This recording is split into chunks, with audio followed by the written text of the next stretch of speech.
Hi friends, ஐநார் துணையில் நாளைக்கு என்ன நடக்க போகுதுன்னு பார்க்கலாம். வாங்க வீடியோக்குள்ளே போகலாம். நம்ம சேனல் இன்னும் சப்ஸ்கிரைப் பண்ணாதவங்க சப்ஸ்கிரைப் பண்ணிக்கோங்க. சேரன் கிட்ட வீட்டில் இருக்கிற எல்லாருமே சொல்லி பார்க்குறாங்க. ஆனால் சேரன் இந்த பொண்ணை நான் கல்யாணம் பண்ணிக்கிறேன், எனக்கு ரொம்ப சம்மதம், நம்ம வெள்ளிக்கிழமையே நிச்சயத்தை வச்சுக்கலான்னு நான் அவங்ககிட்ட சொல்லிடுறேன், சரிம்மா நான் வேலை கிளம்புறேன் அப்படின்னு சொல்லிட்டு கிளம்பிடுறாரு. அதுக்கு மேலே அவர்னால இங்கே நிற்க முடியல.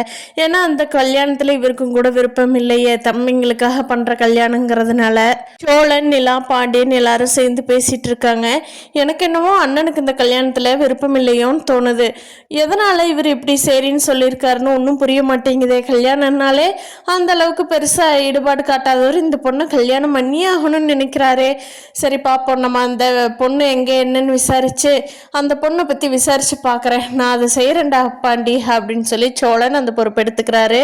அந்த பொண்ணை பற்றி சோழன் விசாரிக்கிறப்போ யாருமே அவ்வளோக்கா நல்ல இது யாருமே சொல்ல கிடையாது. அதை பாண்டிகிட்டையும் நிலாகிட்டையும் சொல்கிறாரு சோழன்.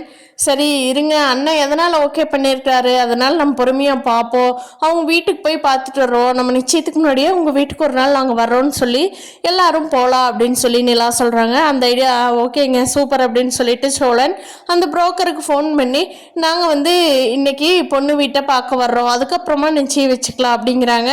புரோக்கரும் அவங்க வீட்டுக்கு ஃபோன் பண்ணி கேட்குறப்போ இல்லை நாங்கள் இன்னொரு 2-3 நாள் எங்களுக்கு வேலை இருக்குது, வெளியில் போகிறோம், வெள்ளிக்கிழமை டைரெக்டாக நிச்சயம் வச்சுக்கலாம், அன்னைக்கே அவங்கள வர சொல்லுங்க அப்படின்ட்டுறாங்க. அதை புரோக்கர் கன்வே பண்ணுறப்போ எல்லாத்துக்குமே சந்தேகம் வருது. ஏன் வீட்டுக்கு வர வேண்டாங்கிறாங்க, அப்படி என்ன முக்கியமான வேலை இருக்குது, நம்ம போன உடனே டீ குடிச்சிட்டு வந்துட போகிறோம் அப்படின்னு சொல்லி எல்லாருமே யோசிக்கிறாங்க. கண்டிப்பாக இந்த கல்யாணம் சேரனுக்கு நடக்காது.